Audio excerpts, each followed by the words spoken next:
Nah, mendiang ini mungkin dia terlahir di salah satu alam yang menurut kita sudah bertahun-tahun, di sana itu baru seminggu misalnya, atau malah baru 2-3 hari.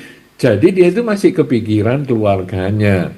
Suami itu lebih banyak yang meninggal dulu dibanding istri Bante. Saya kok jadi khawatir Bante. Mohon apakah mungkin karena tekanan batin ya Bante ya sebagai suami ya. Mohon Bante bisa berikan penjelasan buat istri-istri Bante. Terima kasih. Namo tassa bhagavato arahato sama sambuddhassa. Namo tassa bhagavato arahato sama sambuddhassa. Namo tassa bhagavato arahato sama sambuddhassa. Menghormat mereka yang patut dihormat, itulah berkah utama. Ibu Sangga yang saya muliakan,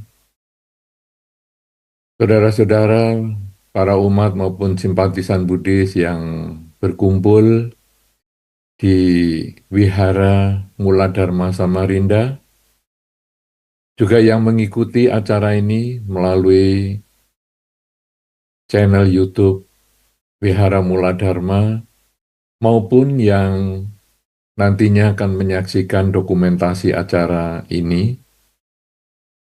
Bersama-sama pada kesempatan ini kita melakukan peringatan ataupun melakukan pelimpahan jasa atas wafatnya beberapa anggota keluarga kita, yaitu Ibu Honowati yang meninggal 1 tahun yang lalu, kemudian Bapak Sujono yang meninggal 20 tahun yang lalu, kemudian Ibu Tio Chunyo yang meninggal 1 tahun yang lalu, dan yang keempat adalah Bapak Gui Jinhua yang meninggal 14 tahun yang lalu. Di dalam ajaran Sang Buddha, adalah hal yang wajar apabila kita mengingat mereka yang telah meninggal, dan kemudian kita melakukan upacara seperti kesempatan ini yang dikenal dengan istilahnya pelimpahan jasa. Pelimpahan jasa sebetulnya bermakna bahwa keluarga melakukan kebajikan atas nama mendiang. Diharapkan apabila mendiang terlahir di dalam satu kondisi yang dapat menerima pelimpahan jasa ini, maka mendiang akan berbahagia. Istilah pelimpahan jasa sendiri sebetulnya kadang membuat kesan bahwa seperti kita melimpahkan sesuatu kepada ataupun terhadap hal yang lain. Jadi misalnya sering dicontohkan dengan menuang air. Ya, kadang-kadang kalau nanti pelimpahan jasa seperti ini, nanti setelah selesai acara atau di penghujung acara biasanya dilakukan penuangan air dari yang tempat penuh menuju ke tempat yang kosong, yang melambangkan pelimpahan jasa. Penuangan air ini kemudian kadang-kadang orang menimbulkan ataupun orang memperoleh pengertian bahwa pelimpahan jasa itu berarti kalau seperti air dituang, air dari tempat yang pertama ini akan menjadi kosong karena dipindahkan ke tempat yang kedua. Jadi saya sebagai pelaku pelimpahan jasa, kalau saya melimpahkan jasa kepada mendiang, maka kebajikan yang saya lakukan ini akan habis karena diberikan kepada mendiang. Nah, kadang-kadang konsep ini muncul di dalam beberapa pengertian umat Buddha. Sebetulnya pelimpahan jasa ini memang digambarkan dengan penuangan air dari tempat penuh menuju ke tempat yang kosong, tetapi sebetulnya maknanya tidak demikian. Maknanya lebih cenderung pada memberikan kondisi mendiang berbahagia. Jadi misalnya, kalau ada umat Samarinda Wihara Muladharma yang kemudian pergi ke Wihara Bodhigiri. Kemudian ketika di Wihara Bodhigiri, dia misalnya berlatih meditasi dan kemudian dia berhasil menyelesaikan tugas-tugas meditasinya. Maka umat Samarinda yang pergi ke Bodhigiri ini kemudian menelepon keluarganya yang di Samarinda. Kemudian memberikan informasi bahwa aku sudah berhasil loh. Katakanlah telepon kepada ayah atau ibunya di Samarinda. Dia mengatakan, aku berhasil ya, aku meditasi di Bodhigiri selama 10 hari. Sudah berhasil. Hari ini sudah mau pulang. Aku senang sekali ini. Nah, keluarga yang di Samarinda, ayah dan ibunya ini juga bahagia. Kemudian, oh bagus, kamu sudah berhasil ya. Oke, nanti kalau kamu pulang, besok kita kumpul-kumpul, ngobrol-ngobrol. Kamu cerita pengalaman meditasi di Bodhigiri dan seterusnya dan seterusnya. Nah, sebetulnya pelimpahan jasa ini mirip seperti kisah ataupun cerita yang saya sampaikan ini. Jadi, kita keluarga yang masih hidup ini seperti keluarga yang sedang pergi ke Bodhigiri berlatih meditasi.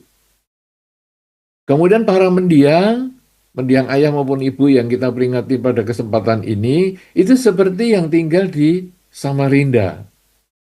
Kemudian keluarga yang di Bodhigiri ini melakukan kebajikan seperti kita sekarang ini di Wihara Muladharma melakukan kebajikan, yaitu mengumpulkan teman-teman, kemudian memberikan kesempatan teman-teman mendengarkan dharma dan lain sebagainya. Itu kemudian menginformasikan kepada leluhur. Semoga dengan kebajikan yang saya lakukan ini, mendiang dimanapun sekarang berada, selalu berbahagia. Nah, ini sama dengan yang tadi. Selesai berlatih meditasi, kemudian memberikan informasi kepada ayah dan ibunya di rumah.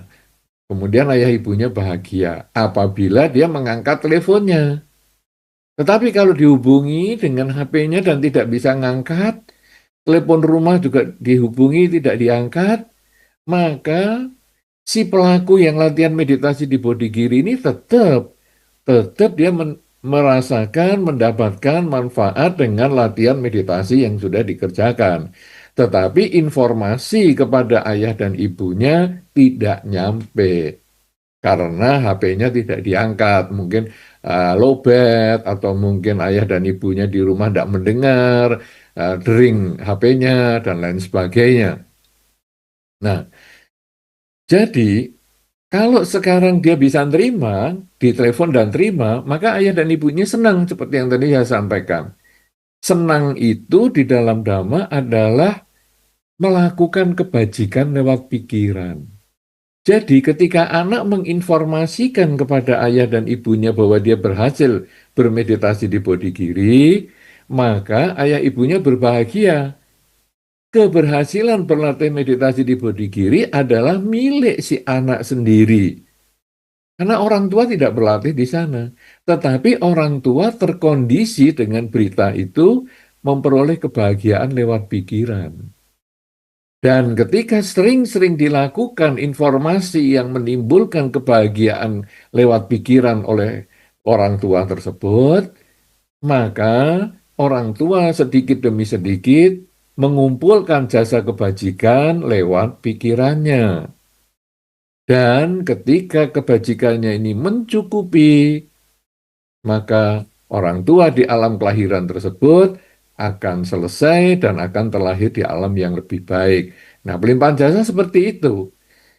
Nah, tetapi kalau orang tua ini dalam kondisi yang tidak bisa menerima pelimpahan jasa, seperti di telepon itu tidak ngangkat, maka si pelaku tetap melakukan kebajikan dan si pelaku tetap memperoleh buah kebajikan yang dia miliki. Nah, jadi sebetulnya istilah pelimpahan jasa ini lebih cocok kalau kita mengerti sebagai mengkondisikan para mendiang berbahagia di alam kelahiran yang sekarang dengan menginformasikan kebajikan-kebajikan yang kita miliki saat ini. Nah, saudara-saudara, jadi kita sekarang melakukan pelimpahan jasa kepada para mendiang yang telah disebutkan tadi, baik yang meninggal 1 tahun yang lalu, 14 tahun yang lalu, maupun 20 tahun yang lalu. Sebetulnya ini dalam rangka menginformasikan kepada mendiang supaya mendiang berbahagia di kelahiran yang sekarang. Nah, saudara-saudara, kita sekarang sudah tahu bahwa upacara pelimpahan jasa ini adalah mengkondisikan perbuatan baik yang saya lakukan atas nama mendiang. Jadi melimpahkan jasa kebajikan saya atas nama mendiang. Artinya pelimpahan jasa ini tidak bisa dilakukan misalnya, ayo kumpul-kumpul di wihara terus ya, tiap hari kita melakukan pelimpahan jasa untuk para mendiang tiap hari, tiap hari, tiap hari. Nggak mungkin, kita nggak bisa melakukan itu setiap hari. Kita biasanya melakukan ini ya, mungkin kalau di rumah kadang kita membaca parita, bermeditasi, kemudian kita melimpahkan jasa, itu bisa. Setiap hari kita bisa melakukan pelimpahan jasa seperti itu.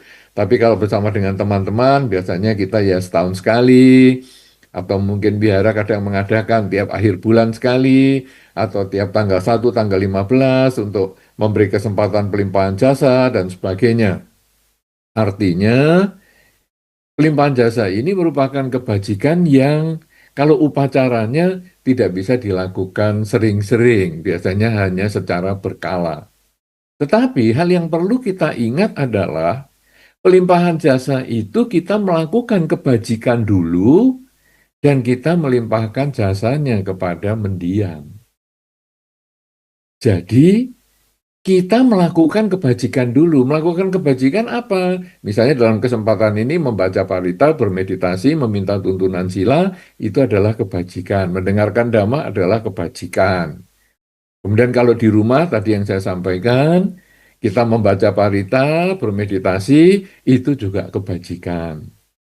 Tetapi apakah kebajikan itu hanya bersifat ritual saja? Di dalam dhamma, ritual itu hanya salah satu upaya kita mengkondisikan pikiran kita, ucapan kita, dan perbuatan kita baik. Karena sewaktu kita membaca parita, pikiran kita diarahkan untuk fokus pada pembacaan parita, sehingga pikiran-pikiran yang tidak baik akan bisa kita singkirkan dan kita isi dengan pikiran yang baik. Demikian pula ucapan ketika kita mengucapkan sesuatu, yaitu parita, kita ucapkan dengan suara yang terdengar oleh teman-teman juga, misalnya Namo Tassa Bhagavato Arahato Sama Sambuddhasa, maka selama mengucapkan kalimat itu, sebetulnya kita terkondisi berbuat baik lewat ucapan. Kemudian selama kita membaca parita, tangan kita letakkan di depan dada dengan sikap anjali seperti ini, maka kita juga terkondisi untuk tidak melakukan hal-hal yang buruk. Karena kebetulan ada nyamuk di pipi, tentu kita tidak gampang menepuk, kan kemudian kita hanya tetap beranjali. Dan kalau pikiran kita, ucapan kita, dan perilaku kita diarahkan kepada kebajikan, maka semua kebajikan ini bisa kita limpahkan jasanya. Tetapi seperti yang tadi saya sampaikan, upacara ritual hanya salah satu cara kita melakukan pelimpahan jasa.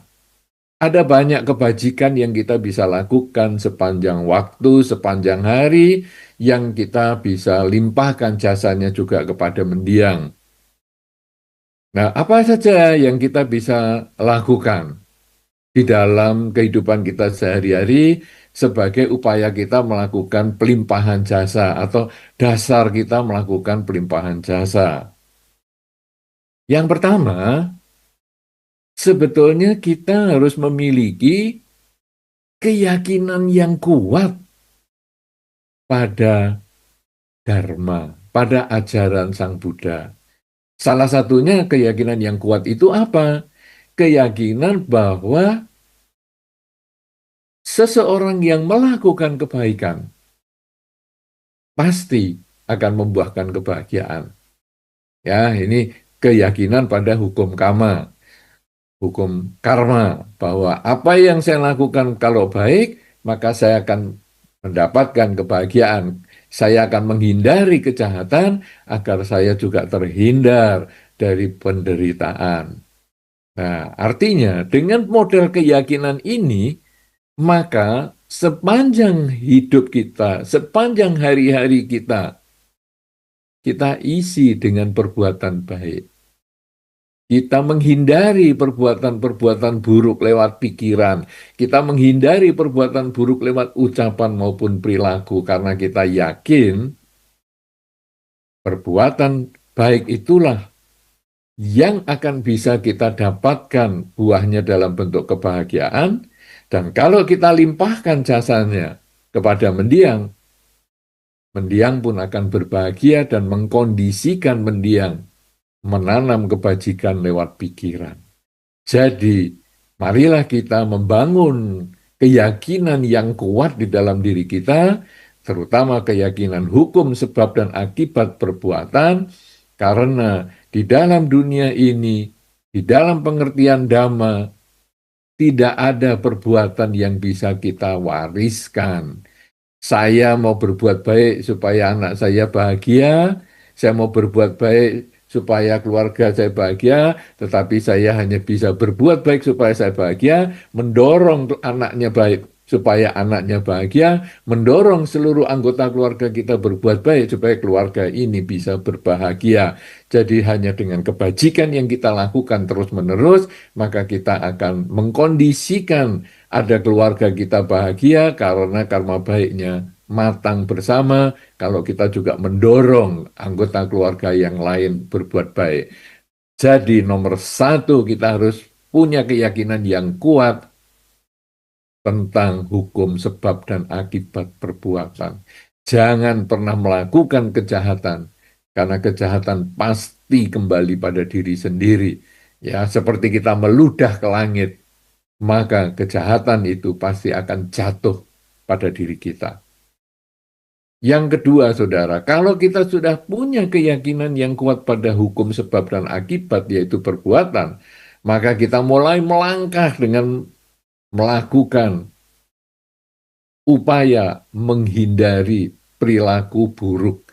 Di dalam Dhamma, perilaku buruk seperti tadi pada waktu permohonan sila sudah disampaikan, yaitu berusaha menghindari pembunuhan, pencurian, perzinahan, bohong, dan mabuk-mabukan.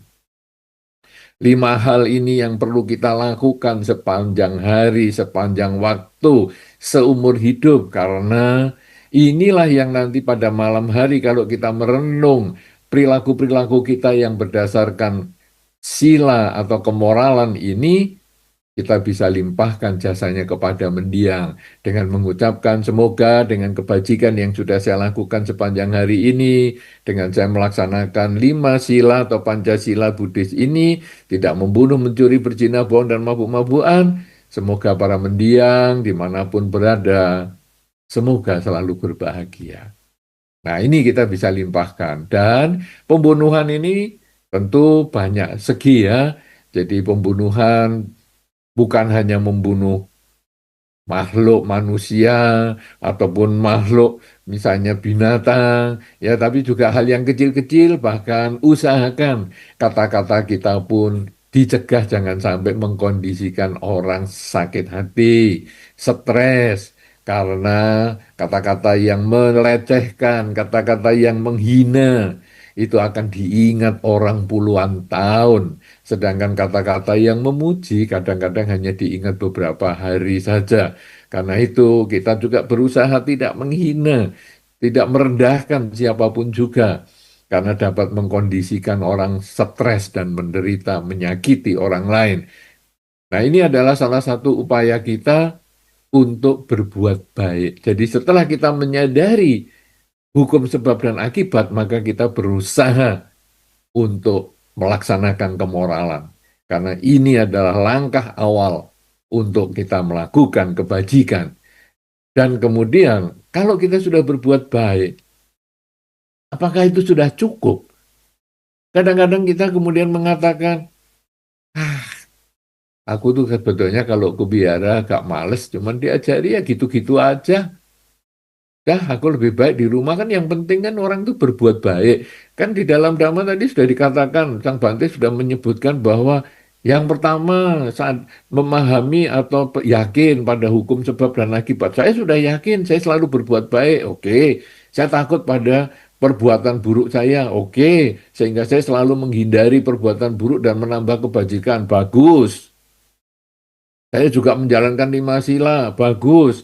Tapi saya males ke biara, saya males membaca buku, saya males nonton YouTube, saya males. Pokoknya kan yang penting berbuat baik.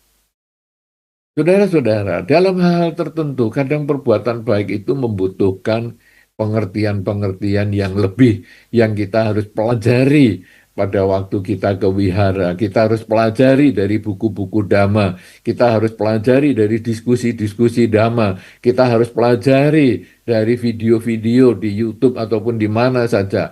Kita perlu belajar, perlu menggali ilmu pengetahuan, khususnya di dalam Dhamma. Ya, pengetahuan yang lain tentu penting, tetapi pengetahuan Dhamma ini juga penting. Karena kalau tidak, maka ilmu kita hanya sampai di situ saja. Kita merasa, ya saya sudah cukup. Karena kalau kita sudah merasa cukup, tidak akan ada penambahan ilmu, tidak ada niat untuk belajar. Tetapi kalau kita merasa tidak cukup, kita terbiara, kita ketemu dengan para biku, kemudian kita berdiskusi Dhamma. Ini sebetulnya adalah meningkatkan pengetahuan kita, supaya kita punya modal yang lebih, bahwa perbuatan baik itu ternyata ada banyak cara, bukan cuma melaksanakan kemoralan saja. Ternyata ada cara yang lain, yaitu berbuat baik yang istilahnya adalah mengurangi keakuan. Bagaimana saya bisa membantu orang lain? Bagaimana saya bisa menolong orang lain? Jadi kalau tadi kemoralan itu adalah mencegah. Yang ini saya tidak boleh lakukan. Pembunuhan saya tidak boleh lakukan. Pencurian saya tidak boleh lakukan.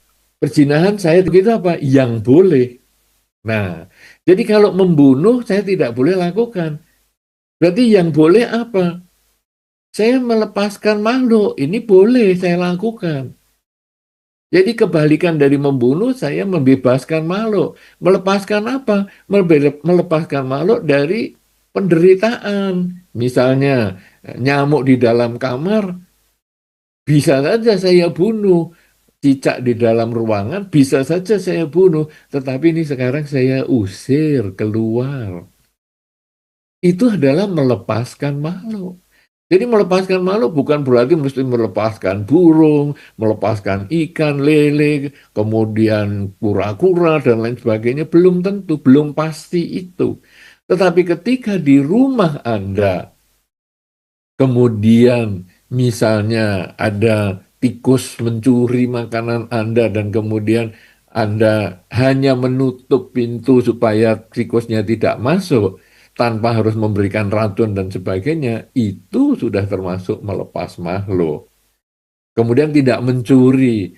Tidak mencuri sekarang, kalau tadi karena tidak membunuh kita melepas makhluk. Kalau tidak mencuri apa? Ya kita banyak berbagi. Berbagi kepada orang yang membutuhkan. Ini adalah kebajikan-kebajikan yang kita bisa lakukan. Ya, kalau ngambil punyanya orang saya tidak mau, tetapi saya juga mau membagikan milik saya. Saya punya makanan, saya bagikan. Saya punya pakaian, saya bagikan. Ya, kemudian saya punya barang-barang tertentu, saya bagikan. Bahkan saya mendengar nih di sana sini ada bencana alam, ada banjir dan lain sebagainya. Ah, saya bagikan ah. Ya, mungkin saya punya pakaian atau ini saya punya sedikit rezeki. Ini ya sudahlah, itu ada nomor rekening berapa ya untuk bantuan banjir di pulau sana itu. Oke, saya mau bantu sedikit semampu saya. Itu sudah termasuk melakukan kebajikan juga. Nah, ini kita harus dapatkan dari belajar. Ya, kalau tidak kita hanya tahunya ya pokoknya saya tidak membunuh, mencuri, berzina, bohong dan mabuk-mabukan. Tapi ternyata tidak membunuh itu kita bisa membebaskan makhluk supaya makhluk tidak mengalami bahaya berdekatan dengan kita. Ya, kemudian tidak mencuri, oh saya melakukan kerelaan. Kemudian tidak berzina. Wah, apa ini sekarang tidak berzina? Wah, berarti saya harus mengembangkan rasa puas dengan pasangan hidup sendiri. Jadi saya merasa bahwa pasangan hidup saya ini kan yang mau menemani saya dari awal ketika saya beberapa puluh tahun yang lalu. Nah sekarang sampai sekian lama dia masih setia menemani saya. Maka saya pun tetap harus setia dengan dia. Karena dia sudah baik dengan saya. Dia bisa menerima kebaikan dan kekurangan saya. Kenapa saya harus melihat selalu kekurangan dia sehingga saya harus mencari orang lain? Nah, dengan cara seperti ini, maka kita lalu ketika kita tidak menghindari pelanggaran kesusilaan ini, kita tidak mau melanggar kesusilaan, maka kita juga melakukan kebajikan dalam bentuk menyayangi pasangan hidup kita yang telah menemani sekian lama. Karena mereka sudah setia, dia sudah setia, maka kita pun juga harus membalas kesetiaan mereka dengan menyadari bahwa kalau dia bisa menerima kekurangan kita, maka kita pun harus berusaha belajar untuk juga menerima kekurangan pasangan hidup kita, sehingga kita bisa puas dengan pasangan yang kita miliki. Kemudian tidak berbohong, tentu kita mengembangkan kejujuran. Jadi kita berusaha bisa dipercaya omongan kita, karena kalau kita sekali kita ketahuan berbohong, kadang-kadang di lain kesempatan orang akan berpikir ulang kalau kita mengatakan sesuatu, karena kadang kita dianggap benar apa enggak ya yang dia omong, karena dulu saya pernah dibohongi sama dia. Dan kemudian tidak mabuk-mabukan, kita kemudian juga belajar bagaimana kita mengembangkan kesadaran setiap saat. Jadi kita sering mengulang di dalam batin, saat ini saya sedang apa? Saat ini saya sedang duduk. Saat ini saya sedang apa? Sedang berdiri. Saat ini saya sedang apa? Berjalan, berdiri, berbaring. Saat ini saya sedang berpikir. Saat ini saya sedang melihat. Saat ini saya sedang mendengar. Saat ini saya sedang berbicara. Kita menyadari setiap saat karena mabuk-mabukan itu menghilangkan kesadaran. Nah, kita di sisi yang berbeda, kita harus membangkitkan selalu kesadaran dengan sadar saat ini saya sedang apa. Jadi, kalau yang pertama tadi saya memiliki keyakinan yang kuat pada hukum perbuatan sebab dan akibat, kemudian yang kedua adalah mulai melakukan tindakan dalam bentuk mencegah pembunuhan, mencegah pencurian, mencegah perzinahan, mencegah kebohongan, dan mencegah mabuk-mabukan. Tetapi kita harus belajar terus-menerus di dalam dhamma ini agar wawasan kita semakin luas, pengetahuannya semakin banyak, karena pengetahuan dan wawasan yang luas ini akan menjadi modal untuk pelaksanaan dhamma. Salah satunya adalah kalau kita tidak boleh membunuh atau kita menghindari pembunuhan, maka kita harus mengembangkan cinta kasih, yaitu menghindari makhluk-makhluk di sekitar kita mengalami bahaya, mengalami penderitaan akibat perbuatan kita atau perintah kita. Kalau kita tidak melaksanakan upaya tidak membunuh, kita belajar mengembangkan cinta kasih. Kalau tidak mencuri, kita belajar mengembangkan kerelaan berbagi. Tidak berzina, kita mengembangkan rasa puas dengan pasangan hidup. Tidak berbohong, kita mengembangkan kejujuran. Dan tidak mabuk-mabukan, kita mengembangkan kesadaran setiap saat. Kalau kita bisa melaksanakan itu di dalam kehidupan kita sehari-hari, maka kita kemudian jangan hanya puas seperti itu, kita harus sering bertanya pada diri kita, apalagi yang harus saya lakukan, apalagi yang harus saya lebih bisa tingkatkan dalam melakukan kebajikan ini, apalagi yang harus saya bisa berikan untuk memberikan manfaat kepada banyak pihak.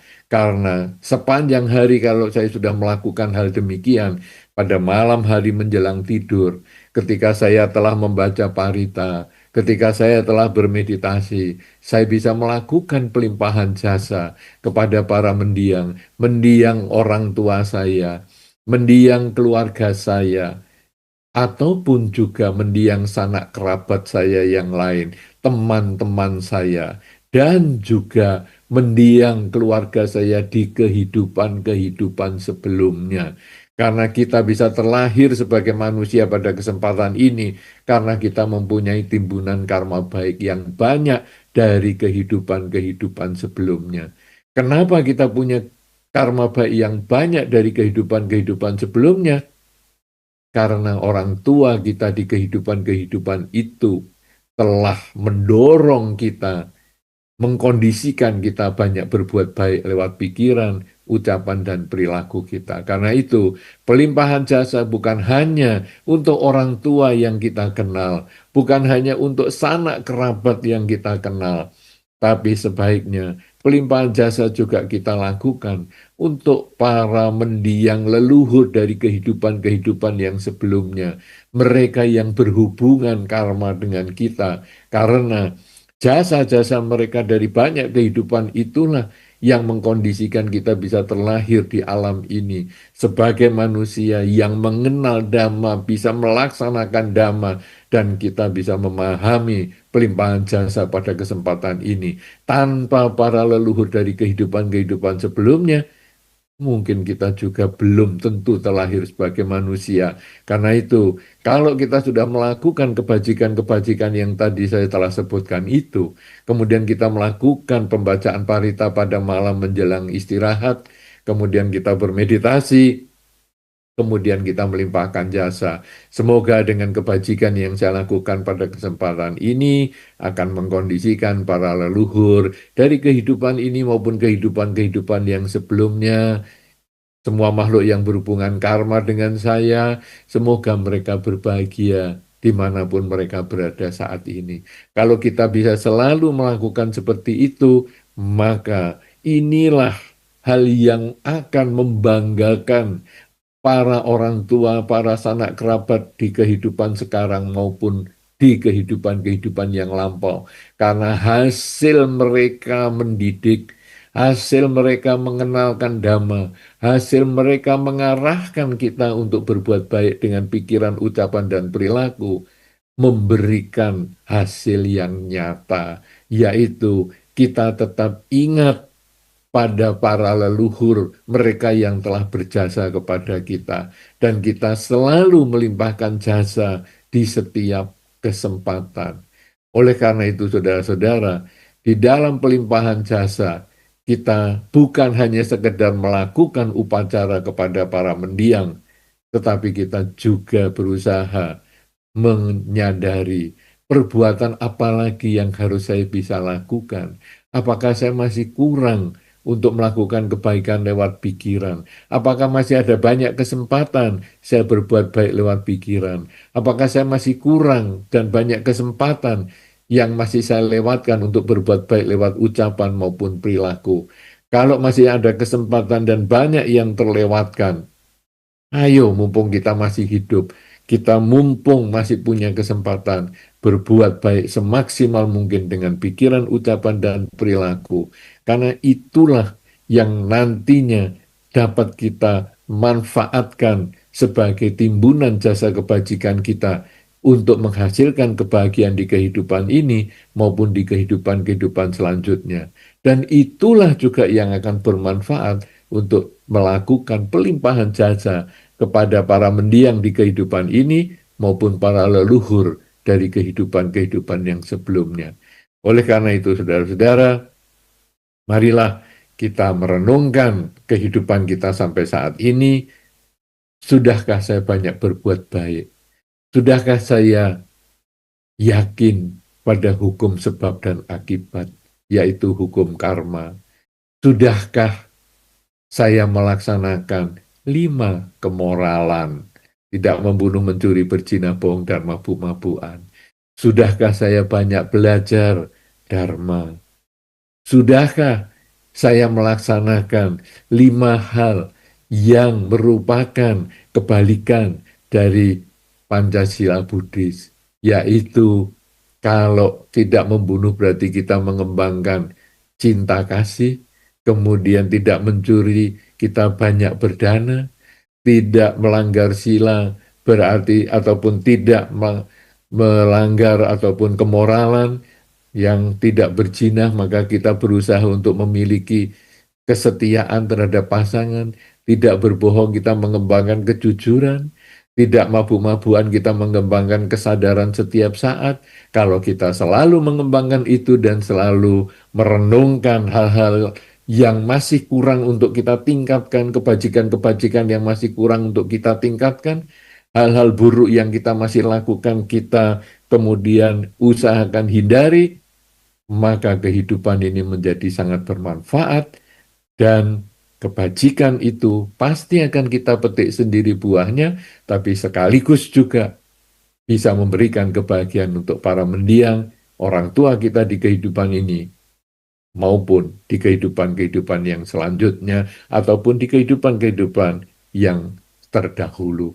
Dan inilah saudara-saudara yang menjadi tugas kita, bahwa menghormat kepada para leluhur, menghormat kepada orang tua kita, bukan hanya sekedar melaksanakan upacara, tetapi menghormat kepada para leluhur dan orang tua adalah dengan berbuat baik, sehingga mereka bahagia, mereka bangga karena keturunan mereka telah berhasil menjadi orang-orang yang bermoral dan melaksanakan dhamma dengan baik. Inilah salah satu yang menjadi makna bahwa menghormat mereka yang patut dihormat, itulah berkah utama. Kita menghormat pada orang tua kita menghormat pada para mendiang, orang tua kita di kehidupan ini maupun di kehidupan-kehidupan yang sebelumnya. Sesungguhnya penghormatan itu bukan lagi dengan upacara, tetapi penghormatannya dengan kebajikan-kebajikan yang kita lakukan. Menghormat mereka yang patut dihormat, itulah berkah utama. Semoga dengan kebajikan yang kita lakukan bersama pada kesempatan ini, dengan pemahaman dhamma yang telah kita mengerti dan kita laksanakan, nanti di dalam kehidupan kita sehari-hari, para mendiang, yaitu Ibu Honowati, para mendiang Bapak Sujono, mendiang Ibu Tio Chunyo, mendiang Gui Ching Hua, semoga para mendiang dimanapun mereka berada akan selalu berbahagia. Semoga keluarga Anda dari kehidupan-kehidupan yang sebelumnya juga selalu berbahagia.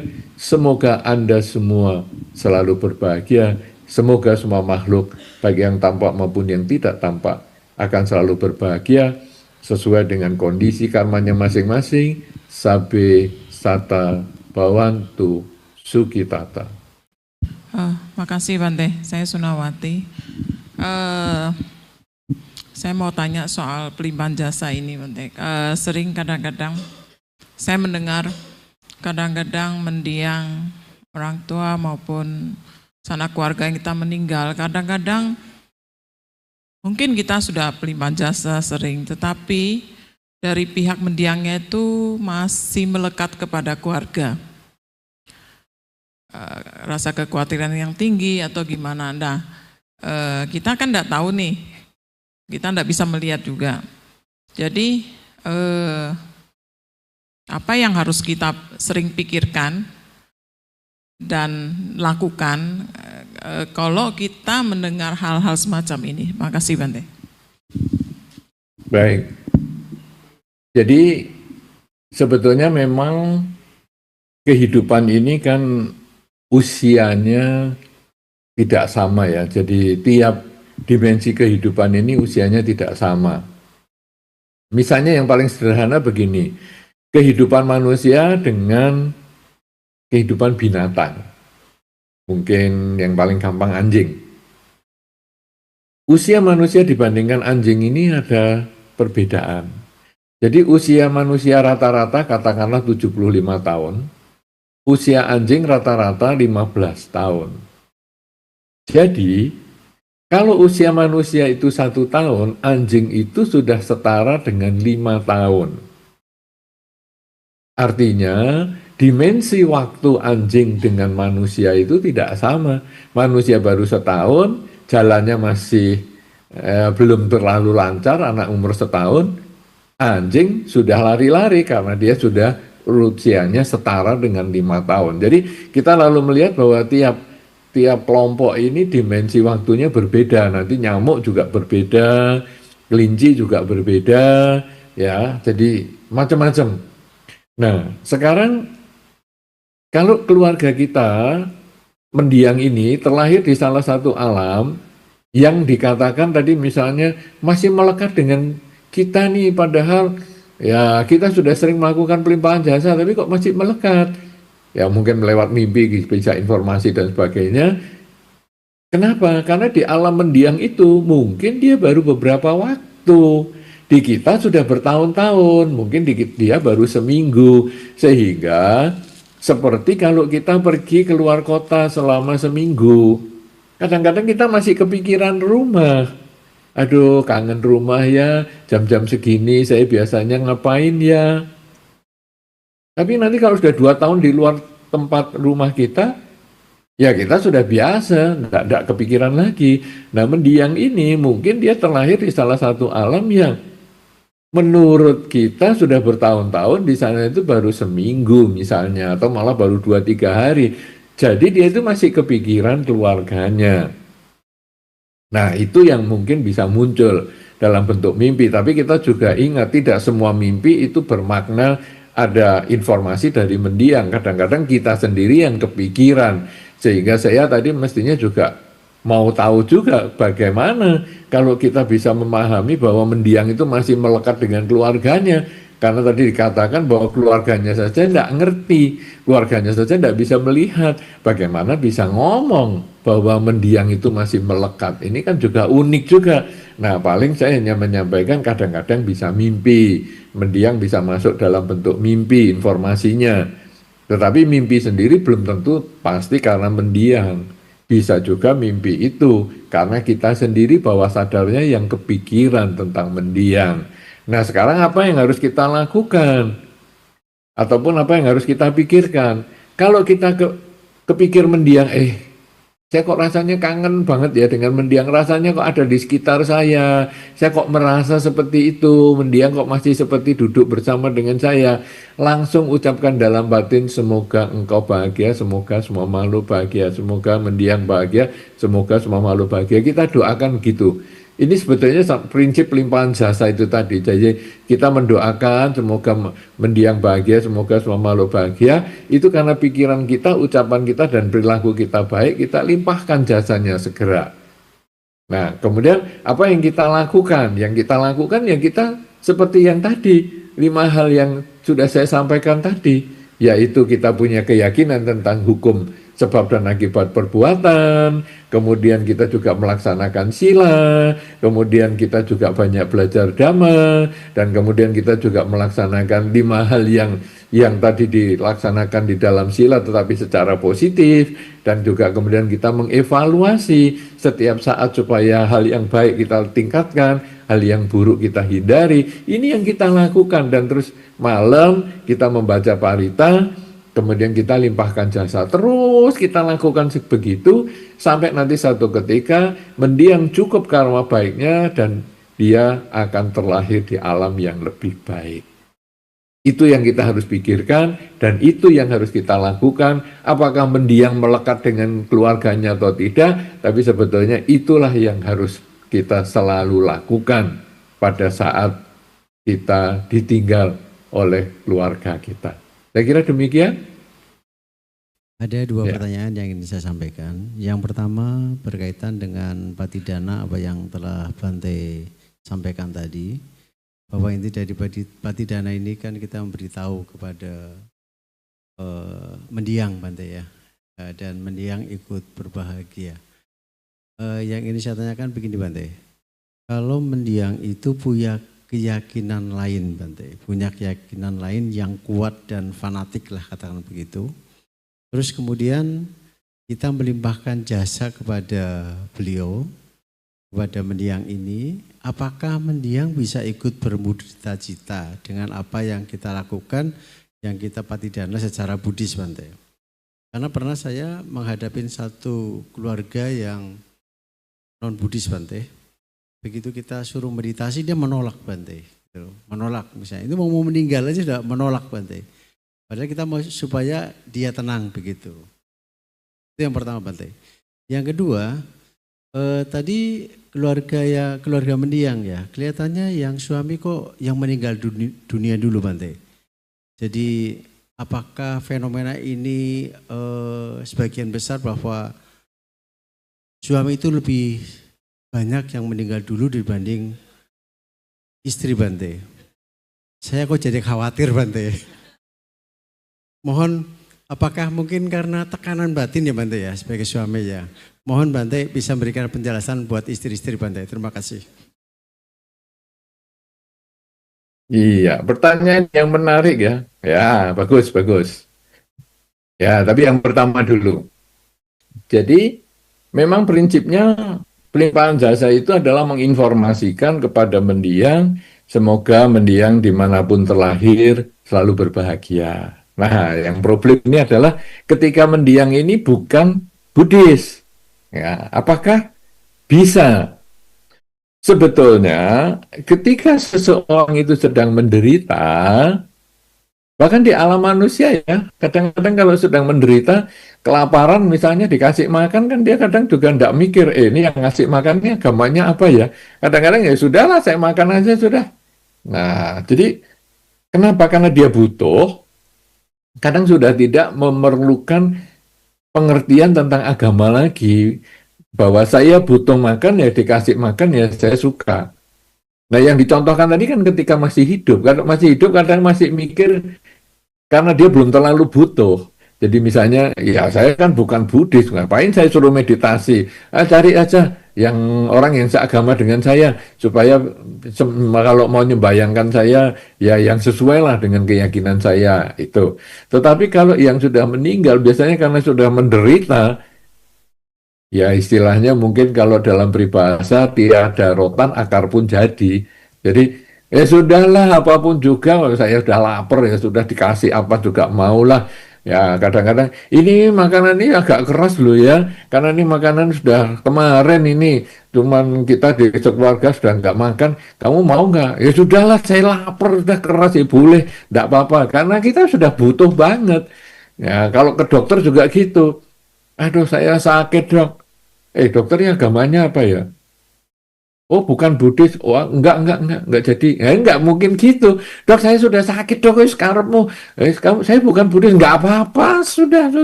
Ya, kenapa begitu? Karena sudah butuh. Ya, sehingga kalau pertanyaannya tadi bagaimana ya kalau yang meninggal ini mendiang ini fanatik dan bukan agamanya sama? Pada umumnya dari beberapa pengalaman, karena pengalaman pelimpahan jasa ini ada beberapa yang bisa nyampe dalam bentuk mimpi ya. Jadi walaupun mereka ini bukan Buddhis ataupun tidak sama agamanya, tetapi kadang nanti dalam mimpi itu dia bisa mengucapkan terima kasih. Ya, nah tentu saya belum pernah ketemu yang menolak sama sekali itu nggak ada. Jadi yang bukan Buddhis kemudian setelah meninggal pelimpahan jasa terus menolak itu nggak ada. Buktinya apa? Buktinya waktu pelimpahan jasa. Jadi pelimpahan jasa itu kita biasanya pelimpahan jasa kalau di Bodigiri kan bulan Agustus itu untuk semua makhluk ya para pahlawan semua yang menderita dan lain sebagainya. Nah itu kita lakukan pelimpahan jasa.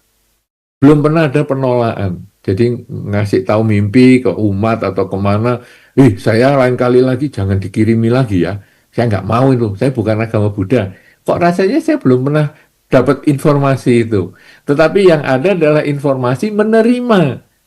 Ya, oh terima kasih atau kelihatan makhluk, kemudian anjali, terima kasih dan seterusnya dan seterusnya. Jadi sepertinya ketika hidup dan meninggal itu konsepnya tidak sama. Jadi kalau hidup kadang memang menolak itu banyak sekali kalau yang hidup itu. Tapi kalau yang sudah meninggal malah yang non Buddhis itu kadang-kadang mau disembayangkan secara agama Buddha. Itu beberapa ada yang kesurupan di sekolah-sekolah ini. Mungkin Pak Fatma masih guru juga. Kadang-kadang kan di sekolah ada orang yang kesurupan berantai itu. Kadang-kadang yang nyurupi itu bukan Buddhis, makhluk yang mempengaruhi itu bukan Buddhis, tapi disembayangkan dengan cara agama Buddha, dia mau loh.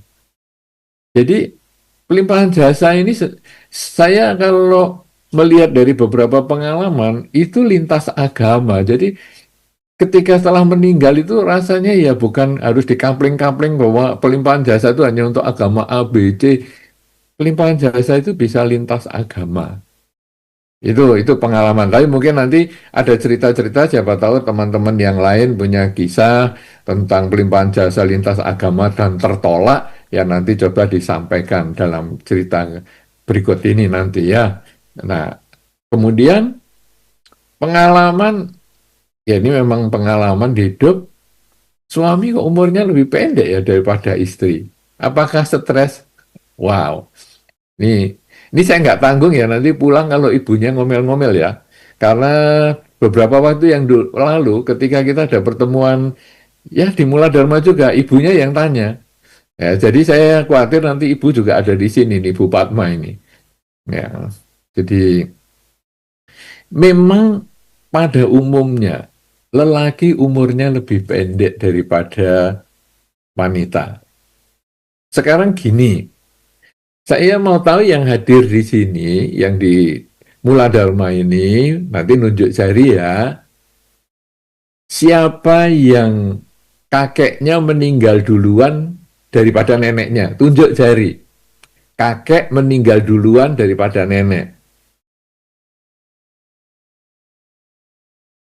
Banyak. Sekarang dibalik. Siapa yang neneknya meninggal duluan daripada kakeknya? Satu orang. Yang tinggi, ya. Satu orang. Hanya satu orang. Dua orang. Tadi yang kakeknya meninggal duluan dibandingkan neneknya jauh lebih banyak. Apa saya perlu ngomong bapaknya meninggal duluan? Nggak enak ya, itu kan bapak masih terlalu dekat, tapi kan kalau kakek sudah jelas. Nah, jadi memang pria itu cenderung umurnya pendek. Apakah karena menikah? Wow, ini belum ada penelitian yang valid, yang bisa dipercaya. Karena kalau menikah mesti terus umurnya pendek. Apakah gara-gara menikah umurnya pendek? Nanti kan jadi istri-istri disalahkan. Nah, jadi saya tidak yakin seperti itu. Cuman mungkin begini, sifat laki-laki itu tidak seekspresif wanita.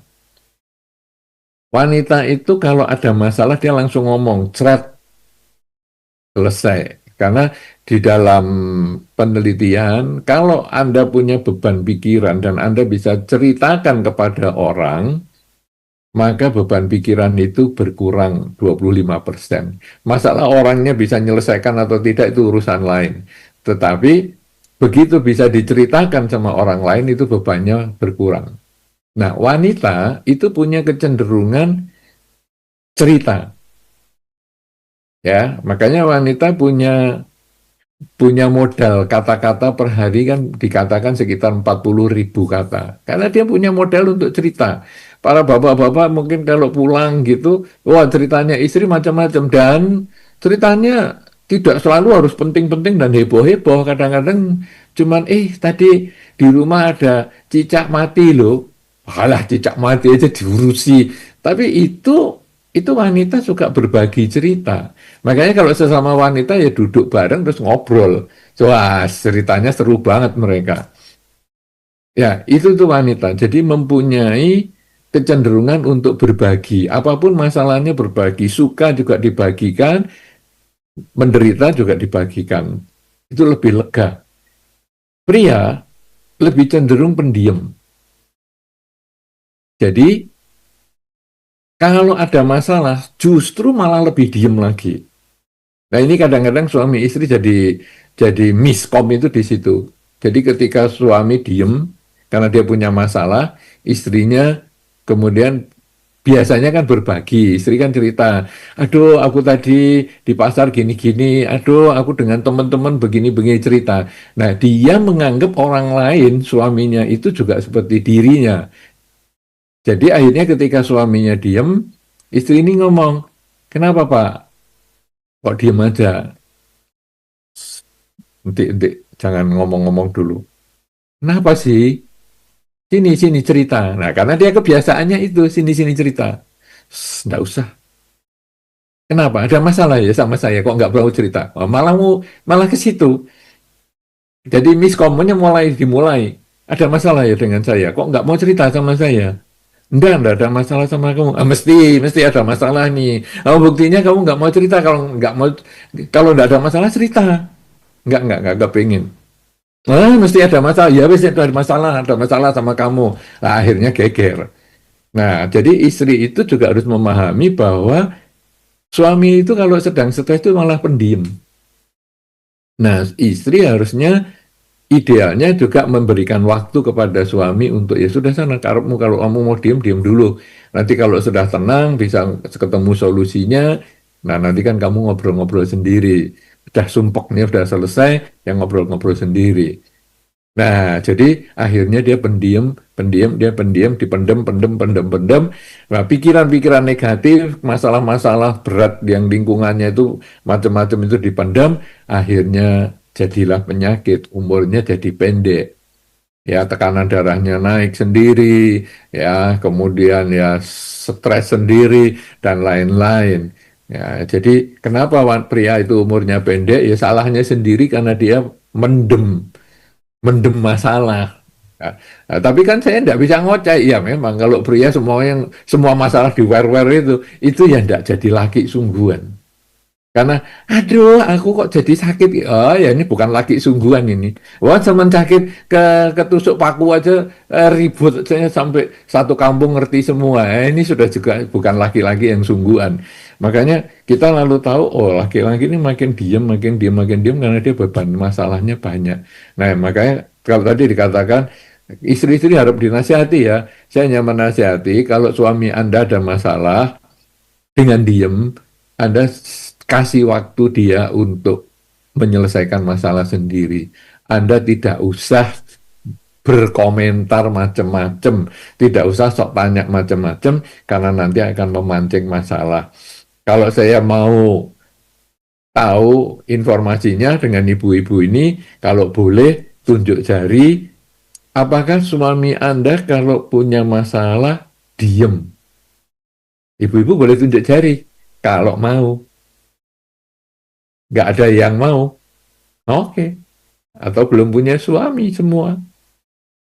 Ya mungkin belum punya suami.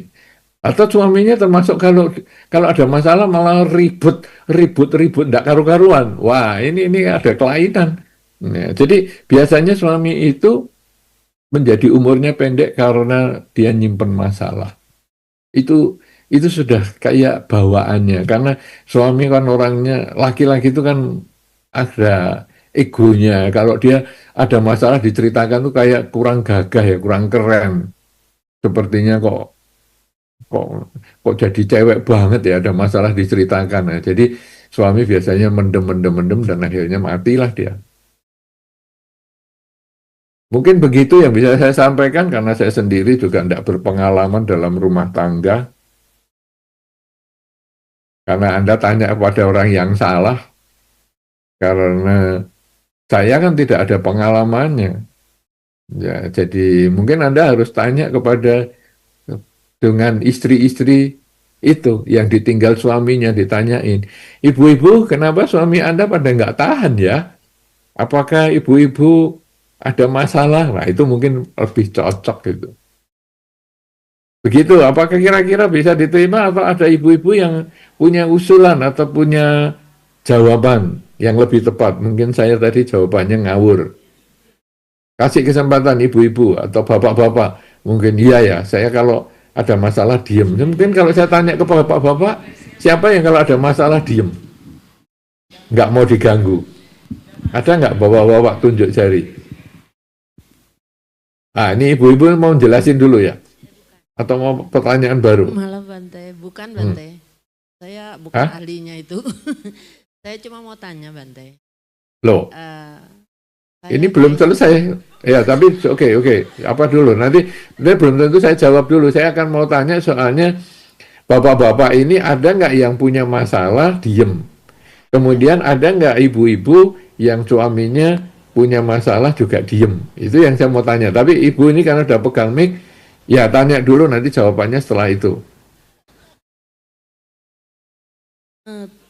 jawab dulu ke Bante.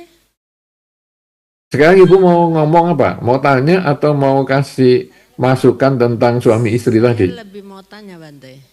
Ya sudah, tanya dulu tapi jawabannya nanti. Apa? Ya sudah saya jawab Bante. Kalau suami saya lebih banyak diam, kalau saya lebih banyak nyerocos Bante. Itu normal. Itu normalnya gitu. Kalau kebalik malah nggak normal. Jadi suami diem, istri kalau ada masalah nerocos itu normal. Jadi wanita selalu mau berbagi. Nah, jadi nerocos. Nah, kadang suami juga nggak ngerti bahwa perempuan itu seperti itu wataknya. Maka kadang-kadang kamu cerewet aja yang punya masalah ya selesaikan. Enggak, wanita itu mau didengarkan. Jadi ketika dia ngomong ya kita dengarkan baik-baik. Nah, sedangkan suami kalau diem, ibu-ibu jangan nerocos dulu. Diem, dia kasih kesempatan ya sudah kalau punya masalah sudah kamu sana pikir sendiri dulu. Nanti kalau sudah selesai dia baru ngomong-ngomong sendiri lagi. Ya mungkin suami ibu juga akan begitu.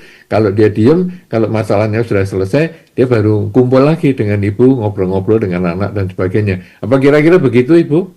Iya Bante. Ya betul lah, itu memang watak suami seperti itu. Oke, sekarang ibu mau tanya apa? Bante, kalau kita sering pelimpahan leluhur terus ke orang tua kita yang meninggal, saya mau tanya Bante, pelimpahan perbuatan baik kita ini bisa enggak kita limpahkan ke orang yang masih hidup Bante? Kasih Bante. Iya, sekarang bagaimana ya pelimpahan jasa itu sebetulnya secara tradisi agama Buddha ataupun sudah diajarkan oleh ajaran Sang Buddha, pelimpahan jasa itu adalah untuk orang yang meninggal. Itu dimulai dengan Raja Bimbisara yang kemudian ketika berdanang kepada Sang Buddha, malah di istananya jadi malamnya diganggu oleh makhluk-makhluk halus. Dan kemudian bertanyalah Raja Bimbisara kepada Sang Buddha, dijawab bahwa oh ini leluhurmu dari banyak kehidupan yang dulu, makanya sekarang kamu melakukan pelimpahan jasa lagi kepada mereka. Nah, jadi sebetulnya kisah itu menceritakan pelimpahan jasa dilakukan untuk orang yang sudah meninggal. Tetapi di dalam masyarakat Buddhis, pelimpahan jasa itu kadang-kadang bisa untuk yang hidup. Nah, ini tradisinya, bukan ajaran Buddhanya.